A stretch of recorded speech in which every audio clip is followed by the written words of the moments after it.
Hello everyone, welcome back to our channel English माध्यम के platform पे मैं हूं आपकी एडुकेटर प्रियंका ठाकुर और हम सोल्व कर रहे हैं editorial based practice exercise. Start करते हैं आज का session with thought of the day, that is every morning you have two choices. हर सुबह आपके पास दो चॉइसेस होती हैं। Continue to sleep with your dreams, या तो अपने सपनों को लेके सोते रहो, सपनों में ही अपने खोए रहो, उन्हीं में अपने सपने होते हुए पूरे देखो, या फिर और wake up and chase them, या फिर उठो और उनको पाने के लिए मेहनत करो। ठीक है, ये बेसिकली क्या है कि जब आप लोग 5-6 बजे का अलार्म लगाते हैं, 4 बजे का अलार्म लगाते हैं, फिर उसको स्नूज करके या बंद करके सो जाते हैं, तो उसमें क्या है कि या तो आपके पास ये ऑप्शन है, अलार्म आपने लगाया था, कुछ सोच कर ही लगाया होगा। ठीक है, अब सोच कर लगाया था कि सुबह उठ के पढ़ेंगे, लेकिन सुबह आलस हमारे ऊपर ज्यादा हावी हो गया और हमने वो अलार्म बंद करा और हम वापस सो गए। ठीक है, वो पढ़ाई तो नहीं हुई, हम वो ख्यालों में ही सोते रहे कि कल मैं इतनी देर पढ़ूंगा, 4 बजे उठ के मैं इतना पढ़ूंगा, वो सब ख्यालों में चलता रहा। राइट, तो हमारी चॉइस थी ना अलार्म को स्नूज करना, हमारी चॉइस थी। हमारा दिमाग इतना तो अवेक था कि हमने उस अलार्म को स्नूज पे कर दिया। दैट मीन्स वो हमने एक विफल होने का, एक दिन की शुरुआत जो है हमने पहले फेलियर से करी कि हमने गोल टारगेट सेट करा था 4 बजे उठने का, और उसको मैं फेल हो गया अचीव करने में कि मैंने अलार्म बंद कर दिया और मैं वापस सो गया। ठीक है, तो हमारी चॉइस थी वो। तो ऐसे ही छोटी छोटी चॉइसेस से ही हमारी जिंदगी बनती है। हमारी जिंदगी में हम जिस मुकाम पर हैं उस मुकाम पर आगे पहुंचते हैं। ओके, चलिए स्टार्ट करते हैं। हम आज चूज करते हैं पढ़ना, और वो है reading comprehension and practice exercise for SSC CGL 2024। Despite the absence of an explicit call for a cease fire, बोल रहे हैं हालांकि कोई भी आह्वान नहीं किया गया है, किस चीज का, क्लियर डायरेक्ट कॉल नहीं की गई है, डायरेक्ट सीज फायर की रिक्वेस्ट या डिमांड नहीं की गई है। The ruling handed down by the international court of justice, लेकिन फिर भी जो इंटरनेशनल कोर्ट ऑफ जस्टिस का जो रूलिंग यानी कि कुछ आदेश आया है, सौंपा गया है, is a momentous one that binds Israel to its obligation. ये क्या है, ये एक बहुत महत्वपूर्ण है। मोमेंटस मतलब महत्वपूर्ण वाला है। क्यों? क्योंकि ये क्या करता है, इजराइल को बाउंड करता है, उसको जैसे नियमों में बाध्य कर देते हैं ना, तो उसको बाध्य करता है इजराइल को कि भाई आपकी जो ऑब्लिगेशंस हैं, क्या है ऑब्लिगेशंस, मतलब कुछ दायित्व हैं, कुछ कर्तव्य हैं। वो ऑब्लिगेशंस हैं किस चीज के प्रति, to prevent acts of genocide in its ongoing military operations in Gaza, कि आपके जो भी एक्शंस हैं उससे जेनोसाइड के ऊपर का कुछ भी जेनोसाइड जैसा नहीं होना चाहिए। तो ये आपका ऑब्लिगेशन है, आपका दायित्व है, आप बाध्य हैं इस चीज को बचाने के लिए कि आपका कोई भी कार्य है, मिलिट्री एक्शन जो गाजा पे इस वक्त चल रहा है, मिलिट्री ऑपरेशन, वो जेनोसाइड की तरफ ना बदल जाए। The UN's highest judicial body has spelled out provisional measures after finding that, तो ये जो है इंटरनेशनल कोर्ट ऑफ जस्टिस क्या है, यूएन की सबसे उच्च स्तरीय जुडिशियल बॉडी है। जुडिशियल मतलब न्यायपालिका है। ठीक है, इन्होंने क्या किया है, स्पेल्ड आउट मतलब स्पष्ट किया है किस चीज को, प्रोविजनल क्या है, अस्थाई। तो अस्थाई कुछ मेजर्स इन्होंने बताए हैं आफ्टर फाइंडिंग दैट, जब इन्होंने पाया at least some of the acts and omissions यानी कि कुछ कार्य, कुछ चूक, यानी कि कुछ तो आप एक्शन ले रहे हो, कुछ तो आप गोलीबारी इस तरीके से कर रहे हो, और कुछ स्थिति को आप नजरअंदाज कर रहे हो। जैसे कि वहां पे आपने कुछ ह्यूमैनिटेरियन जो सप्लाई जा रही थी उसको रोक दिया, तो वो क्या किया, आपने नजरअंदाज कर दिया ना उनकी जरूरतों को, कि भाई वहां पे इतने लोग मर रहे हैं, तो आपने उनकी जरूरतों को नजरअंदाज कर दिया। तो ये क्या हो गया, some of the acts and omissions alleged by South Africa to have been committed by Israel in Gaza appear to be capable of falling within the provisions of Genocide Convention. अब जब हिटलर ने यहूदियों को genocide किया था ना, उनको नरसंहार किया था, उनको कंसंट्रेशन कैंप्स में डाला था, उसके बाद में एक जेनोसाइड कन्वेंशन एक्ट बनाया गया था उस वर्ल्ड वॉर 2 की आज़ादी के बाद में, जिसमें कि ये चाहा जा रहा था कि ऐसा दोबारा कभी हो ना। ठीक है, उसमें सभी देशों ने साइन करा था। तो ये बोल रहे हैं कि ये जो हाईएस्ट जुडिशियल बॉडी है यूएन की, इन्होंने कुछ पाया, अपनी फाइंडिंग्स में ये पाया कि कम से कम साउथ अफ्रीका ने जो भी एलिगेशंस लगाए हैं, जो भी आरोप लगाए हैं इजराइल के ऊपर कि इजराइल गाजा में ये चीजें कर रहा है, उनमें से कुछ एक्ट्स और कुछ नजरअंदाजी या कुछ अनदेखियां ऐसी हैं जिनके अंदर ये क्षमता है कि वो जेनोसाइड कन्वेंशन के प्रावधानों के अंतर्गत आती हैं।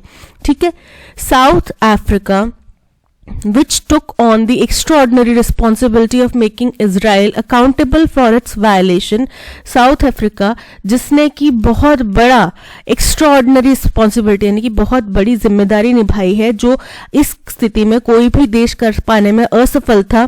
देश क्या करते, डिवाइड हो रहे थे, हम इसकी तरफ हैं, हम इसकी तरफ है, इस तरफ डिवाइड हो रहे थे। वहीं साउथ अफ्रीका ऐसा देश था जिन्होंने पहला ऐसा देश बना जिन्होंने ये सोचा कि हमें इसका कुछ हल निकालना चाहिए, और वो यूएन जुडिशियल बॉडी के पास में यानी कि इंटरनेशनल कोर्ट ऑफ जस्टिस में इस मसले को लेकर गए। ठीक है, तो वो पहला ऐसा देश है जिसने इतनी बड़ी जिम्मेदारी निभाई किस चीज की, कि इजराइल को अकाउंटेबल यानी कि उत्तरदायी ठहराए जो उन्होंने वायलेशन किया है ह्यूमैनिटेरियन लॉ का, ह्यूमैनिटेरियन मतलब मानवीय नियमों का, मानवीय लॉज का जो वायलेशन किया है, उल्लंघन किया है, उसके लिए इजराइल को जिम्मेदार ठहराया जाए। Stands vindicated as the ICJ accepted its standing. अब क्या पता चला है कि ठीक है, साउथ अफ्रीका ने उनको अकाउंटेबल ठहराने के लिए इंटरनेशनल कोर्ट ऑफ जस्टिस गए। अब जैसे ही आईसीजे ने ये चीजें मानी कि हाँ जी साउथ अफ्रीका ने जो आरोप लगाए हैं वो कुछ सही है, तो साउथ अफ्रीका एकदम सही साबित हो गया कि भाई उन्होंने बहुत अच्छा काम किया और सही फैसला लिया। वो भी ऐसे समय में जब दुनिया जो है दो गुटों में बटी हुई थी, उस समय में साउथ अफ्रीका ने इतनी हिम्मत दिखाई कि वो इजराइल की धमकियों से डरा नहीं। ठीक है, और उसने इंटरनेशनल कोर्ट ऑफ जस्टिस में अपनी बात रखी, तो इससे वो सही साबित हो गया। Standing to approach the court and found its preliminary submissions tenable, यानी कि वो कोर्ट गए और उनके जो शुरुआती सबमिशंस थे, प्रस्तुतिकरण थे, वो तर्क संगत रहे। ठीक है, ये बात बिल्कुल सही साबित होगी कि आईसीजी के इस फैसले के बाद में ये बात साबित हो गई कि साउथ अफ्रीका का फैसला सही था और उनके जो शुरुआती तर्क थे वो सही थे। The ICJ has directed Israel to take effective and immediate measures. अब ICJ ने क्या कहा है, इजराइल को आदेश दिया है कि क्या करे, इफेक्टिव यानी कि प्रभावशाली रूप से और इमीडिएट मेजर्स वहां पे ले, ताकि to ensure humanitarian assistance and basic services to Gaza, ताकि ये सुनिश्चित किया जाए कि गाजा में जो बेसिक सर्विसेज है वो बहाल हो सके, और ह्यूमैनिटेरियन असिस्टेंस यानी कि जो सहायता है, ह्यूमैनिटेरियन सहायता है, मानवीय सहायता है, वो वहां पर पहुंचाई जा सके। While Israel and its allies highlight the absence of an order to stop military action, बोल रहे हैं अब इजराइल और उसके जो सहयोगी हैं वो क्या कर रहे हैं, वो हवाला दे रहे हैं, वो प्रमुखता दिखा रहे हैं कि कोई भी मिलिट्री और ऐसा कोई ऑर्डर नहीं है जिससे कि मिलिट्री एक्शन को रोका जा सके। ठीक है, ऐसा कोई प्रावधान नहीं है कि मिलिट्री एक्शन को रोका जा सके। It can not be ignored that the order is tailored to achieving the objective of preventive genocide. लेकिन ये बात नहीं टाली जा सकती, ये बात को आप इग्नोर या नजरअंदाज नहीं कर सकते कि मान लिया कि ऐसा कोई प्रावधान नहीं है कि मिलिट्री एक्शन को रोका जाए, लेकिन ये प्रावधान तो है कि जेनोसाइड से बचा जाए, जेनोसाइड नहीं हो, जेनोसाइड को रोका जाए, ये प्रावधान तो है। A term that includes killing members of the targeted group, और ये जेनोसाइड प्रिवेंशन जो है, प्रिवेंटिंग जेनोसाइड है, ये एक ऐसा टर्म है, ऐसा शब्दावली है जिसमें कि मेंबर्स, किसी एक ग्रुप के, पर्टिकुलर टारगेटेड ग्रुप के मेंबर्स को मारना, जो कि इस केस में कौन है, पैलेस्टीनियंस हैं, ये इस टर्म में, इस प्रिवेंटिंग जेनोसाइड में शामिल है। In this case, causing serious bodily and mental harm to them and deliberately inflicting, और यहाँ पे क्या हो रहा है, इस केस में क्या हो रहा है कि वो उनको बहुत शारीरिक और मानसिक तौर पर नुकसान पहुंचाया जा रहा है, और harm to them and deliberately inflicting, deliberately यानी कि जानबूझ के उनके ऊपर कुछ ऐसी चीजें डाली जा रही हैं, कुछ ऐसी चीजें थोपी जा रही हैं, on them conditions of life aimed at bringing about the group's physical destruction. ऐसी conditions उनके ऊपर थोपी जा रही हैं जिनका मुख्य उद्देश्य ही इस ग्रुप का, अब ये ग्रुप कौन, यानी कि पैलेस्टीनियंस का फिजिकल यानी कि जमीन से उनका नाम मिटा देने का टारगेट है. The order is a moral and legal indictment of Israel for bombing health facilities. अब ये जो ऑर्डर है, प्रावधान है, वो क्या है, मॉरल प्रावधान है कि भाई इंसानियत के तौर पर तो हमें नहीं करना चाहिए. हम कुछ मॉरल्स को बिलीव करते हैं ना, हम सही गलत की बात करते हैं, तो ये गलत हो रहा है. और लीगल इंडिक्टमेंट, कुछ कानूनी अभियोग यहाँ पे लगाया जा सकता है इजराइल के ऊपर कि उन्होंने हेल्थ केयर फैसिलिटीज को क्यों टारगेट किया, डेजिग्नेटेड सेफ एरियाज को क्यों टारगेट किया, और डेंसली पॉपुलेटेड एरियाज को क्यों टारगेट किया. अगर उनका मकसद जो है केवल हमास ग्रुप था, अपना बदला लेना था, तो उनको पब्लिक एरियाज के ऊपर टारगेट नहीं करना चाहिए था. हेल्थ केयर फैसिलिटीज जहां पे इतनी बॉम्बिंग के बाद में लोग जाएंगे इलाज करवाने, उनको टारगेट नहीं करना चाहिए था. जिस एरिया को उन्होंने पहले बोला कि आप नॉर्थ साइड से जाओ, साउथ साइड की तरफ जाओ, फिर साउथ साइड में भी आपने बॉम्बिंग स्टार्ट कर दी, तो वो लोग कहाँ जाए, तो ये चीज आपने क्यों करी. ठीक है, तो यहाँ पे मॉरल और कुछ लीगल इंडिक्टमेंट यहाँ पे देखी जा रही है. That most of the provisional measures were favored by a 15-2 majority shows a high degree of consensus. अब क्योंकि जितने भी प्रोविजनल क्या होता है, अस्थायी मेजर्स जो देखे गए, जो लगाए गए, वो 15:2 की मेजोरिटी से जीते गए. तो इससे साबित होता है कि ज्यादातर लोग जो है हाई डिग्री यानी कि ज्यादातर जो देश हैं उनका एक मत है कि जेनोसाइड को रोका जाना चाहिए.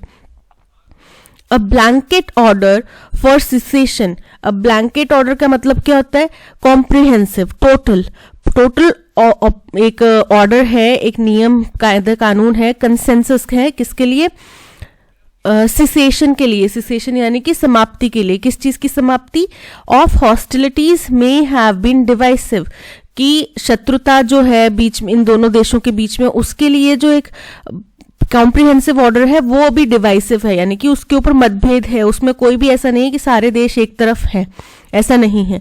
Not many may agree that there can be no military response to a terrorist attack by non state armed actors. बोल रहे हैं ज्यादातर जो है इससे नहीं अग्री करेंगे कि अगर कोई नॉन स्टेट क्या हो गया, जो गैर सरकारी, ठीक है, गैर सरकारी कुछ आर्म्ड फोर्सेस हैं, यानी कि मिलिट्री नॉन मिलिट्री कुछ टेररिस्ट ग्रुप्स हैं, वो अगर कुछ एक्शन लेते हैं तो उसके अगेंस्ट में कोई मिलिट्री रिस्पॉन्स उनको नहीं मिलेगा. इस बात से कोई भी देश अग्री नहीं करेगा. ठीक है, अगर हमारे ऊपर कोई टेररिस्ट ऑर्गेनाइजेशन अटैक करेगी तो हम भी उसका मिलिट्री कार्रवाई करेंगे. ठीक है, and render it easy to ignore. और ये मान लेना, ये बनाना कि इसको इग्नोर करना आसान है, ये कोई भी नहीं मानेगा. ठीक है, The order makes it difficult for Israel to choose a policy of deliberate non-compliance. तो ये जो ऑर्डर है, ये जो कायदा है, वो इजराइल के लिए डिफिकल्ट बना देता है कि वो एक ऐसी पॉलिसी चूज करे जानबूझकर जो कि नॉन कंप्लायंस यानी कि अनुपालन न करे. किस चीज का, जो ये कुछ ऑर्डर्स हैं कि भाई हमारे ऊपर जेनोसाइड का लगेगा, या फिर हम मिलिट्री कुछ एक्शन ना लें, या फिर ये जो ICJ का जो इंटरनेशनल कोर्ट ऑफ जस्टिस का जो फैसला है उसको ना माने. ठीक है, the world should goad Israel into complying, यानी कि अब दुनिया को गॉड मतलब उकसाना चाहिए इजराइल को इनटू कंप्लाइन, कि वो माने विद द मेजर्स, जो भी यहाँ पे कुछ कायदे सुनिश्चित किए गए हैं उनसे वो माने, while carrying out legitimate military operations, और साथ ही साथ अपनी वैध यानी कि पब्लिक एरियाज को ना टारगेट करो. आपको ग्राउंड लेवल पे कुछ एक्शन लेने आप लो, लेकिन उसमें पब्लिक को मत टारगेट करो, हॉस्पिटल्स को मत टारगेट करो. तो आप वैध मिलिट्री ऑपरेशंस अपने कंटिन्यू रखो, पर साथ ही साथ कुछ जो measures international court of justice ने बताए हैं आप उनको भी पालन करो. इस चीज के लिए दुनिया अब चाहिए कि दुनिया इजराइल को उकसाए, उसको प्रेरित करे. Its leader should avoid statements that may be seen as inciting genocide. और इनके जो लीडर्स हैं उनको ऐसी स्टेटमेंट्स भी नहीं देनी चाहिए जिससे कि ये लगे कि वो जेनोसाइड को उकसा रहे हैं, जेनोसाइड के लिए प्रेरित कर रहे हैं अपनी सेना को. The part of the ruling that asks for a report in 1 month on steps taken to implement the measures, बोल रहे हैं अब इसी रूलिंग का एक हिस्सा ऐसा भी है जिसमें 1 महीने के अंदर अंदर रिपोर्ट मांगी गई है कि आपने क्या स्टेप्स लागू किए हैं इम्प्लीमेंट करने के लिए, जो हमने कुछ फैक्ट्स बताए हैं, कुछ चीजें बताई हैं, नियम बताए हैं, उनका पालन करने के लिए आपने क्या स्टेप्स उठाए हैं, can only mean that Israel has to demonstrate progress on the extent of humanitarian aid. इसका केवल और केवल एकमात्र मतलब यही हो सकता है कि इजराइल को प्रगति दिखानी ही पड़ेगी कि वो कितना ह्यूमैनिटेरियन कार्य कर रहा है, वहां पे ह्यूमैनिटेरियन एड को आगे बढ़ने दे रहा है। इसकी प्रगति किसको दिखानी पड़ेगी? इजराइल को दिखानी पड़ेगी, तभी 1 महीने में वो रिपोर्ट साबित कर पाएगा, वहां पे दे पाएगा। इट हैज परमिटेड, जो उसने परमिट की होगी। एन अनफॉर्चुनेट डेवलपमेंट, अब इसी बीच में एक कुछ बड़ी अनफॉर्चुनेट सी घटनाक्रम हुआ है with a suspicious immediacy after the ICJ order. अब बोला जा रहा है कि भाई हाँ, उन्होंने तो इमीडिएसी दिखाई थी कि किसने? इजराइल ने, कि भाई हम तो जल्द से जल्द यहाँ पे कार्रवाई करने को तैयार हैं। Is the suspension of global aid to the UNRWA जो है ग्रुप है, उसको ग्लोबल एड जो है वो रोक दी गई है। क्यों? Based on an Israeli allegation that 12 staffers were involved in the October 7 attack. और ये किस तथ्य पर, किस तर्क के ऊपर की गई है कि इजराइल द्वारा आरोप लगाया गया है कि UNRWA के 12 जो स्टाफ मेंबर्स थे वो October 7 का जो हमास अटैक हुआ था इजराइल के ऊपर उसमें शामिल थे। इसीलिए तत्काल प्रभाव से UNRWA की जो ग्लोबल एड है उसको रद्द कर दिया गया है। This is no time to defund or wind down humanitarian work in Gaza. लेकिन बोल रहे हैं कि ये ऐसा समय नहीं है जिस टाइम पे आप किसी भी ह्यूमैनिटेरियन कार्य को, गाजा में होने वाले किए जाने वाले ह्यूमैनिटेरियन कार्य को रोके या फिर उसमें कुछ चीजों की कमी करें, ऐसा घटा दें उसको। ये इस चीज के लिए सही समय नहीं है। Even as a probe into their role is necessary. हालांकि जो ये आरोप लगा है कि UNRWA के मेंबर्स जो हैं उस अटैक में शामिल थे, इसके ऊपर जांच होनी चाहिए, लेकिन इस वक्त पे ह्यूमैनिटेरियन कार्यों को रोका नहीं जाना चाहिए क्योंकि ये सही समय नहीं है ह्यूमैनिटेरियन कार्यों को रोकने का। ठीक है, तो बेसिकली हुआ क्या है यहाँ पे, इंटरनेशनल कोर्ट ऑफ जस्टिस ने इस बात को माना है कि इजराइल के कुछ एक्शंस और कुछ जो उनकी नजरअंदाजी है वो ऐसी है कि वो जेनोसाइड को प्रभावित कर रही है, जेनोसाइड की तरफ बढ़ रही है। इस बात के लिए साउथ अफ्रीका की बहुत ज्यादा प्रशंसा की गई कि उन्होंने सही समय पे इधर उधर की बातें ना करते हुए सही समय पे सही फैसला लिया कि इंटरनेशनल कोर्ट ऑफ जस्टिस का दरवाजा खटकाया और वहां पे सही अप्रोच से उन्होंने सही तर्कों के साथ में अपनी बात रखी, जिसका नतीजा ये निकला कि इंटरनेशनल कोर्ट ऑफ जस्टिस में कुछ मेजर्स उन्होंने ये रूलिंग पास करी और फिर कुछ मेजर्स अपनाए गए 15:2 से, जिसमें 15 सदस्य जो हैं वो पक्ष में थे कि भाई हाँ ह्यूमैनिटेरियन कार्य वहां पे बढ़ाया जाना चाहिए। अब इजराइल को बोला गया कि आप 1 महीने के अंदर अंदर हमें रिपोर्ट सबमिट करो, ठीक है, कि आप कितना ह्यूमैनिटेरियन कार्य आगे बढ़ने दे रहे हो। उसी बीच में एक घटना ये हो जाती है कि एक जानकारी सामने आती है कि एक कोई संस्था है UNRWA, इसके द्वारा पहुंचाई जाने वाली जो ग्लोबल एड है उसको रोक दिया गया है। और क्यों रोका गया है? क्योंकि इजराइल ने आरोप लगाया है कि जो इजराइल के ऊपर 7 अक्टूबर को हमास का अटैक हुआ था उसमें UNRWA के सदस्य 12 स्टाफ मेंबर्स भी शामिल थे।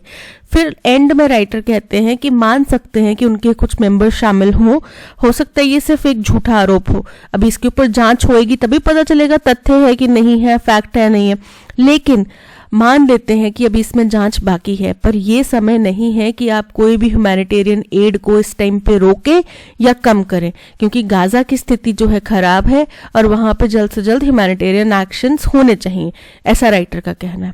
ठीक है, चलिए, आई होप आपको पैसेज क्लियर हो गया होगा। अब चलते हैं क्वेश्चन नंबर 1 की तरफ। What is the main theme of the passage? तो जो पैसेज है वो मुख्य तौर पे इंटरनेशनल कोर्ट ऑफ जस्टिस की जो रूलिंग आई है गाजा के और इजराइल के बीच में चलने वाले युद्ध के लेके, और केवल युद्ध को लेके नहीं, युद्ध के ऊपर नहीं आई है रूलिंग आई है क्योंकि वहां पे सीज फायर की डिमांड नहीं की गई है कि अब युद्ध रोको। उन्होंने बोला ह्यूमैनिटेरियन कार्य आगे बढ़ने दो आप, ठीक है, साइड बाय साइड आप पैरेलल में अपनी मिलिट्री एक्शन चालू रखो, लेकिन ह्यूमैनिटेरियन कार्य होने दो और जेनोसाइड का रूप ना ले पाए ये आपका मिलिट्री एक्शन, इस बात का ध्यान रखो। ठीक है, तो Israel's military operations in Gaza are fully justified and supported by the international community. Incorrect है, उन्होंने मिलिट्री एक्शंस के बारे में बात नहीं करी है, बट इजराइल का जो मिलिट्री एक्शन किसी तरीके से कुछ हद तक जेनोसाइडल होता जा रहा है उसके ऊपर चर्चा करी है। The International Court of Justice has issued a ruling that obligates Israel to prevent acts of genocide. Correct है, उनका दायित्व बनाता है कि भाई आप जेनोसाइड के जो एक्ट्स हैं उसको रोकें on its ongoing military operations in Gaza. Option B is correct. South Africa's involvement in the conflict between Israel and Gaza is unwarranted and has been criticized by ICJ. तो ये incorrect है, बल्कि south Africa की केवल ICJ में तो हुई नहीं हुई पर दुनिया भर में प्रशंसा हो रही है कि उन्होंने बहुत अच्छा कदम उठाया। The suspension of global aid to UNRWA is the most significant outcome of ICJ ruling. ये incorrect है, इसका ICJ के रूलिंग से कोई लेना देना नहीं है, ये बाद में कुछ फैक्ट सामने आया था जिसके ऊपर उनकी फंडिंग रोक दी गई है। Which of the following statement is incorrect based on the passage? The ICJ ruling explicitly called for a ceasefire in the military operation in Gaza.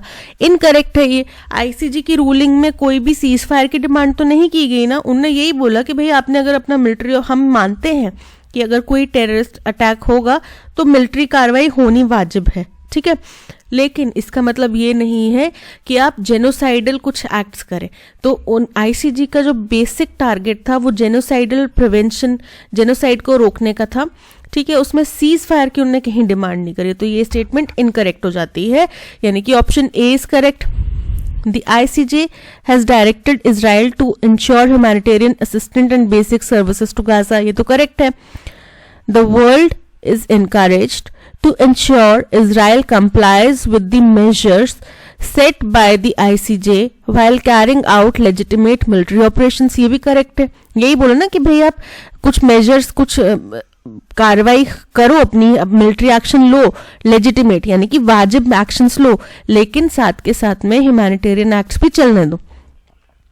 The ICJ ruling has led to a suspension of global aid to UNRWA based on Israeli allegations. Correct है ये, ठीक है।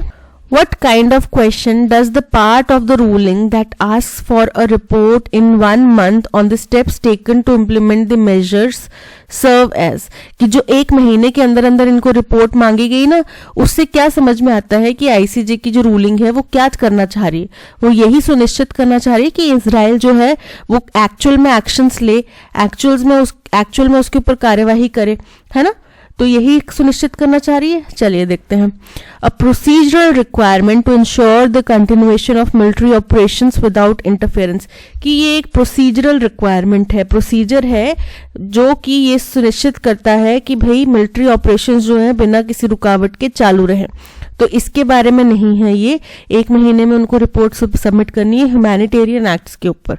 Okay, a mechanism to monitor Israel's compliance with the court's directives, कि ये एक उन्होंने mechanism, एक उन्होंने कुछ तरीका डेवलप कर दिया जो कि क्या करेगा कि इजराइल जो है कोर्ट द्वारा सेट किए गए नियमों को मान रहा है, कोर्ट द्वारा दिए गए पहलुओं के ऊपर कार्य कर रहा है, इसको सुनिश्चित किया जा सके, ठीक है।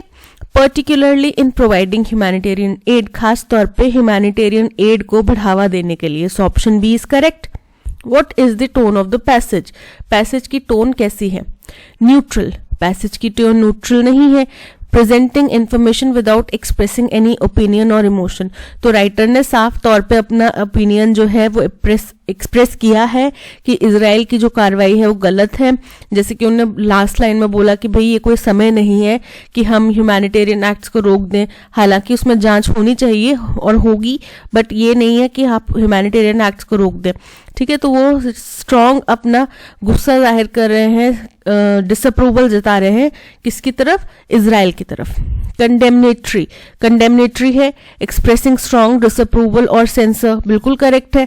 क्यों? क्योंकि हमें पता चल रहा है ना कि वो इजराइल के एक्शंस को डिसअप्रूव कर रहे हैं, आईसीजे की रूलिंग को उनने सही बताया है, so option B is correct. Inquisitive, questions पूछ रहे हैं वो कुछ, तो ऐसा नहीं है। Reflective, contemplating on considering the implications of the situation thoughtfully, कि अभी की जो स्थिति है उसके ऊपर बहुत गहन विचार करके बारीकियां बता रहे हैं, रूपरेखा खींच रहे हैं, तो ऐसा नहीं हो रहा, रिफ्लेक्टिव नहीं है। So option B condemnatory is correct. Vindicated, vindicated का हमें सिनोनिम बताना है। विंडिकेटेड का मतलब होता है सही साबित होना, ठीक है, करेक्ट साबित होना। तो डिसअप्रूव्ड, डिसअप्रूव्ड मतलब मानना, नहीं मानना, किसी चीज को आपने अस्वीकार कर दिया। कंडेम्ड, कंडेम्ड मतलब किसी चीज का आपने निंदा करी, गलत ठहराया। जस्टिफाइड, जस्टिफाइड मतलब सही साबित होना। अंडरमाइंड, अंडरमाइंड मतलब किसी चीज को आपने कम आंक लिया, ठीक है, तो यहां पे क्या है, option C justified is correct. I was sitting at home doing nothing when I had heard that song again.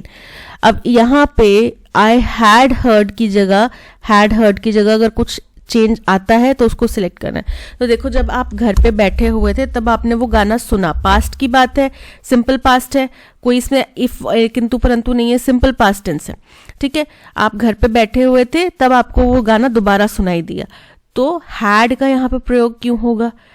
सीधा बोलो ना कि जब आप बैठे हुए थे तब आपको वो गाना सुनाई दिया, I was sitting at home doing nothing when I heard that song again, तो क्या होगा, heard that song. Option A is correct. In a way, adult education is an educational movement through the medium dash village schools. किसके माध्यम से, ठीक है, तो एक तरीके से एडल्ट एजुकेशन जो है वो शिक्षा के केंद्र में, शिक्षा के रूप में एक मूवमेंट है, एक क्या है, शिक्षा के क्षेत्र में एक क्रांति है। थ्रू द मीडियम ऑफ, किसके माध्यम से, विलेज स्कूल के माध्यम से। इन द बिगनिंग, शुरुआत में, द डैश वर सस्पिशियस, अब विलेजर्स हो सकता है क्योंकि विलेज स्कूल के माध्यम से, तो वो क्या है, क्या होंगे, सस्पिशियस, यानी कि थोड़े से शक के नजर से देख रहे होंगे कि ये लोग यहाँ पे क्या लेने आए हैं, ये हमें क्यों पढ़ाना चाह रहे हैं, इनका क्या पर्पस है, इनका क्या मतलब है, इनका क्या स्वार्थ है, ठीक है। तो वो थोड़े सस्पिशियस थे, थोड़े हो सकता है कि स्केप्टिकल हो कि भाई जाए नहीं जाए, हमारा फायदा होगा नहीं होगा पता नहीं, है ना, तो थोड़े असमंजस में होंगे।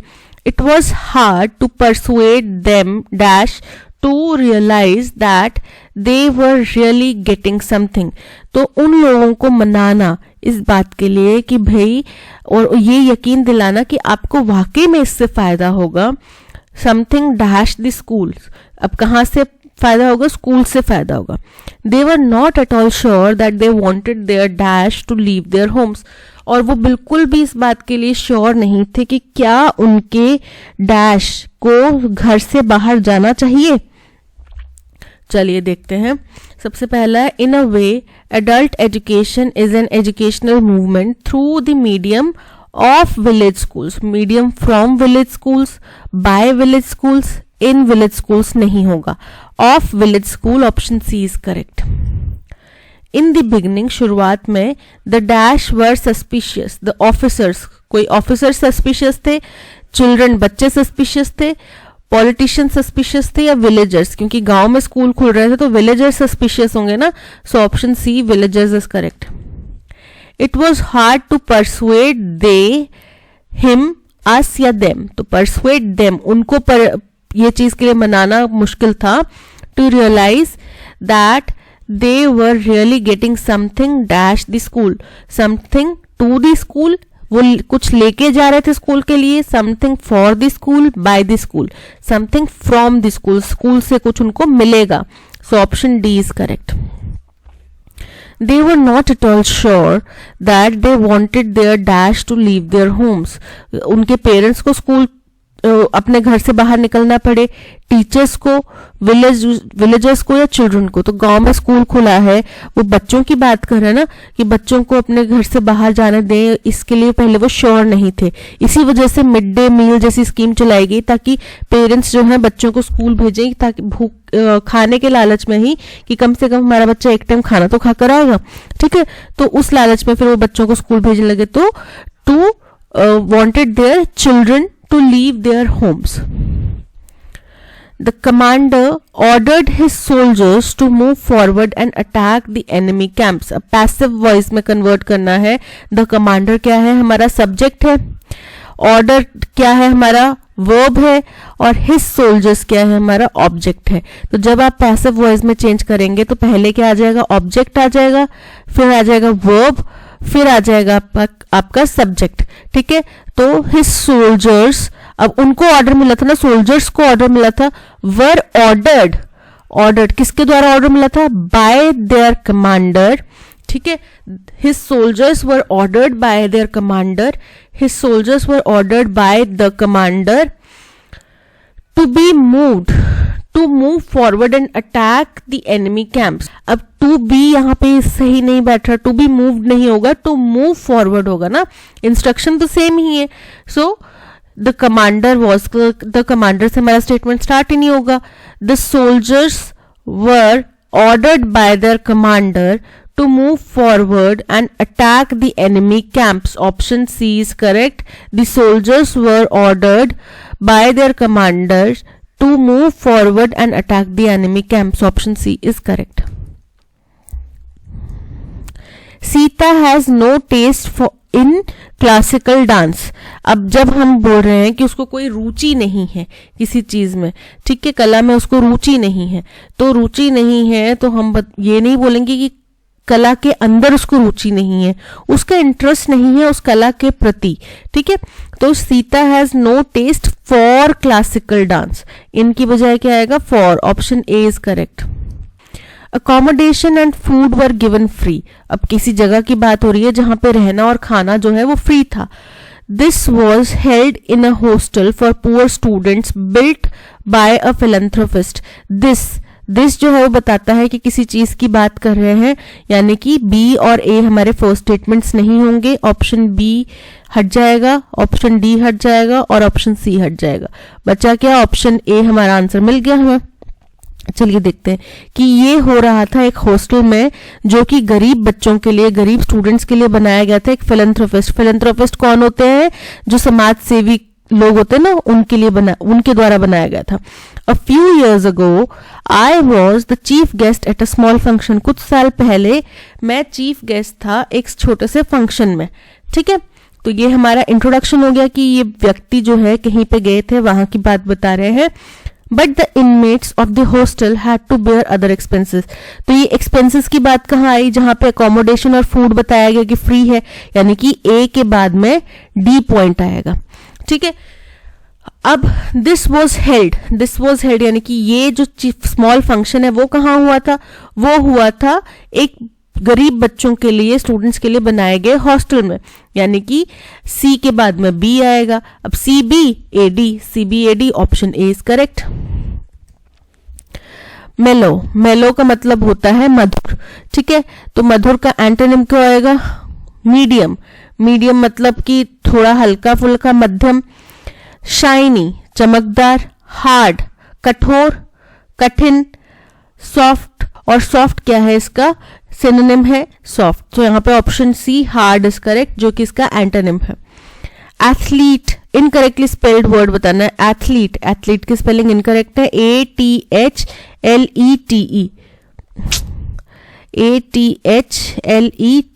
एथलीट. ठीक है, कन्वीनियंस की स्पेलिंग करेक्ट है, गारंटी की स्पेलिंग करेक्ट है, डिलेमा की स्पेलिंग करेक्ट है. Option a athlete is correct because the spelling are incorrect. Exceed मतलब किसी लिमिट से बाहर चले जाना, सरपास कर जाना. तो एक्सीड का सिनोनिम क्या हो गया? Surpass. Option A is correct. Decrease मतलब कम हो जाना. इंप्रूव मतलब बेहतर होना.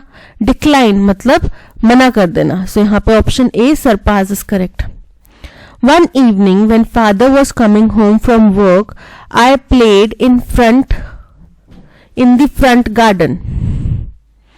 तो एक शाम जब पिताजी घर आ रहे थे ऑफिस से, तब मैं खेल रहा था. जब वो आए तब मैं खेल रहा था, उस टाइम भी मैं खेल रहा था.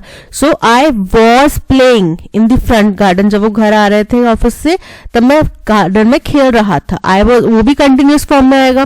तो past continuous, play, am playing, no improvement, या was playing. Option D was playing in the front garden.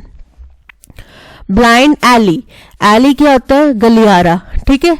तो ब्लाइंड एली मतलब ये ब्लाइंड एली, इसके आगे कोई जगह नहीं है, यानी कि एक ऐसी परिस्थिति में जहां से निकलने का कोई रास्ता नहीं लग रहा आपको पता, ठीक है। A state of deep thought, no. A person who comes to meet occasionally, a situation in which no further progress can be made, option C is correct, कि ऐसी स्थिति में पहुंच गए जहां से आगे कोई निकलने का रास्ता मिल ही नहीं रहा। इमर्ज, इमर्ज मतलब उभरना, ठीक है, अधिक किसी चीज का हो जाना या उभरना, बाहर उभरना, प्रकट होना। एंटोनिम क्या होएगा? अनाउंस, अनाउंस मतलब घोषणा करना।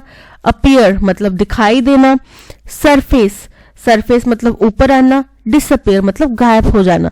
तो इमर्ज मतलब सामने आना, उभर कर आना, और डिसअपियर मतलब गायब हो जाना। Option D is correct. Incorrectly spelled word बताना है। शाइनिंग, शाइनिंग के स्पेलिंग करेक्ट है। बिगिनिंग के स्पेलिंग करेक्ट है। गाइडेंस, गाइड क्या होता है? GUIDE, ये होते हैं गाइड के स्पेलिंग। जब इसमें गाइडेंस बोलना है GUIDANCE, ई हट जाता है, ए आ जाता है, ठीक है। Option C is correct. Suzerainty is having political control over a dash state. Suzerainty जो होता है किसी भी देश का किसी दूसरे देश के ऊपर पार्शियल कंट्रोल जो होता है उसको बोला जाता है, ठीक है।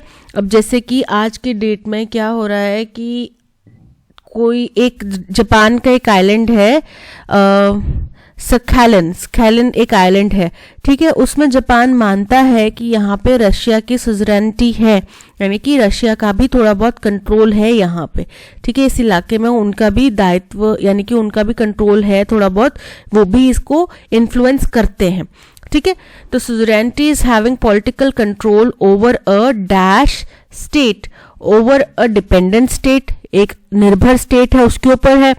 Over a democratic state, democratic मतलब आजाद, ठीक है, प्रजातांत्रिक।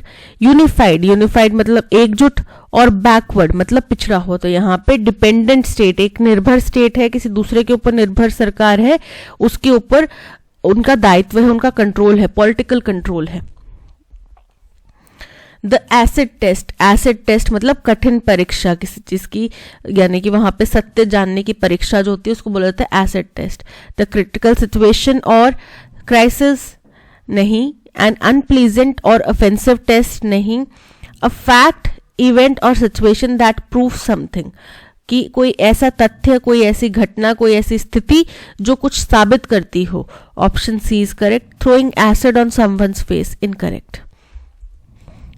Anger about an unfair situation और अबाउट समवन्स अनफेयर बिहेवियर, किसी व्यक्ति की या किसी स्थिति की अनफेयरनेस के ऊपर गुस्सा है कि यार ये बिल्कुल सही नहीं है, ऐसे नहीं होना चाहिए। हम बोलते हैं ना अच्छे लोगों के साथ ही ऐसा कुछ क्यों होता है, और जब हम बहुत बाधित महसूस करते हैं उस टाइम पे जो गुस्सा आता है उसको बोल जाता है, पहला ऑप्शन है इंडक्शन। इंडक्शन का मतलब होता है किसी चीज को किसी व्यक्ति को किसी को एक पोजीशन पे, एक पद पे स्थापित करना। इंडिग्निजेशन, इंडिग्निजेशन का मतलब होता है किसी चीज को यानी कि स्वदेशीकरण करना। इंडल्जेंस मतलब कि किसी चीज में शामिल होना, और इंडिग्नेशन, इंडिग्नेशन मतलब अवमानना करना, यानी कि किसी चीज के प्रति गुस्सा जाहिर करना। सो option D is correct. My cousin's study on the reading habits of school children across 3 states has been recognized as a dash piece of research. Recognize किया है यानी कि माना गया है, ठीक है। तो मेरी कजन ने एक स्टडी करी थी कि 3 स्टेट्स यानी कि 3 राज्य हो सकते हैं या 3 कंट्रीज हो सकती हैं, वहां के बच्चों में रीडिंग हैबिट्स के ऊपर उसने स्टडी करी थी, जिसको कि मान्यता दी गई है as a dash piece of research. कि कैसा पीस ऑफ रिसर्च है? नेग्लिजेंट, नजरअंदाज करने योग्य। प्राउड मतलब कि गर्व करने योग्य। पायनियरिंग, पायनियरिंग मतलब नया, अद्वितीय, जैसे पहला कभी कुछ नहीं हुआ, एकदम नया लेकर आए हैं। या फिर यूजलेस यानी कि वर्थलेस है, उसकी कोई कीमत नहीं है, वो बेकार है। तो रिकॉग्नाइज किया गया, मान्यता दी गई, यानी कि पायनियरिंग पीस ऑफ रिसर्च होगा। Option C is correct. That's all, आज के सेशन में इतना ही। Thank you so much for watching. अगर कंटेंट पसंद आया हो तो लाइक, शेयर और सब्सक्राइब जरूर कीजिएगा, और पीडीएफ आपको टेलीग्राम चैनल पे मिल जाएगी, ठीक है। तो टेलीग्राम चैनल से आप पीडीएफ जरूर डाउनलोड कर लेगा। और एक बच्चे ने कमेंट करा था कि आप वोकैब को बताया करो, टेलीग्राम नहीं है कई बच्चों के पास। बेटा अगर आप पीडीएफ नहीं पढ़ेंगे आप वोकैब बताकर भी नहीं याद कर पाएंगे, ठीक है। जब तक आप वोकैब को कम से कम 3 बार नहीं पढ़ोगे खुद से, आपको नहीं याद होएगी, ठीक है। तो आप पीडीएफ जरूर डाउनलोड करो, टेलीग्राम पे जाओ, कोई ज्यादा टाइम नहीं लगता, टाइम वेस्ट नहीं होगा। आप ट्रस्ट मी, यही सही प्रोसीजर है, सही तरीका है पीडीएफ डाउनलोड करके पढ़ना, ठीक है। जब तक आप खुद से प्रैक्टिस नहीं करोगे, केवल मेरा सुनने से आपको नहीं आएगा, ओके। खुद की प्रैक्टिस ज्यादा जरूरी है। तो मिलते हैं नेक्स्ट सेशन में। Till then keep learning and keep practising. Bye bye.